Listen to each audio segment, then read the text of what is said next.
အကယ်၍ကိုကတငယ်ချင်းတယောက်နဲ့ကိုယ့်ရဲ့ daily life အကြောင်းကိုစကားပြောနေတယ်ဆိုပါတော့ဒီအချိန်မှာ I wake up early in the morning ငါမနက်စောစောနိုးတယ် As soon as I wake up I brush my teeth ငါနိုးချင်းပဲငါသွားတိုက်တယ် After brushing my teeth I take a shower သွားတိုက်ပြီးတော့ငါရေချိုးတယ်ဒီမှာဆိုရင်မနက်နိုးတာနဲ့ချက်ချင်းဘာလုပ်လဲဆိုတာကိုပြောတဲ့အခါမှာ as soon as ကိုသုံးထားတာတွေ့ရပါလိမ့်မယ်ဒီလိုမျိုးဖြစ်ရတစ်ခုရဲ့နောက်မှာချက်ချင်းဘာထပ်ဖြစ်လဲဆိုတာကိုပြောခြင်းတဲ့အခါမှာ as soon as ကိုသုံးပါတယ်ဒီအသုံးအနှုန်းလေးကနေ့စဉ်စကားပြောတဲ့အခါမှာတော်တော်များများအသုံးများတဲ့အတွက်မှတ်ထားပေးပါနော်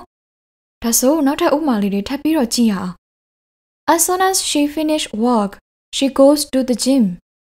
သူအလုပ်ပြီးပြီးချင်းပဲ gym ကိုသွားတယ် As soon as it rains the children ran inside မိုးရွာချင်းပဲကလေးတွေကအထဲပြေးဝင်တယ် As soon as they arrive we will begin the meeting သူတို့ရောက်တာနဲ့ချက်ချင်းငါတို့အစည်းအဝေးကိုစရလိမ့်မယ်ဒါဆိုရင်တော့ as soon as ကိုဘယ်လိုသုံးရမလဲဆိုတာသိသွားမယ်ထင်ပါတယ် grammar point တွေကိုလိုရင်းတိုရှင်းပုံစံနဲ့နေတိုင်းရှင်းပေးမှဖြစ်တဲ့အတွက် grammar အားနည်းတဲ့သူတွေအတွက်အများကြီးအကူအညီဖြစ်စေတာမို့လို့ဗီဒီယိုတွေကိုစောင့်ကြည့်ဖို့မမေ့ပါနဲ့နော်ကိုသိချင်တာများရှိရင်လည်းကွန်မန့်မှာမိခဲ့ပေးလို့ရပါတယ်ဒါဆိုရင်တော့ဒီဗီဒီယိုလေးကဒါလောက်ပါပဲ See you all again in the next video. Bye bye everyone.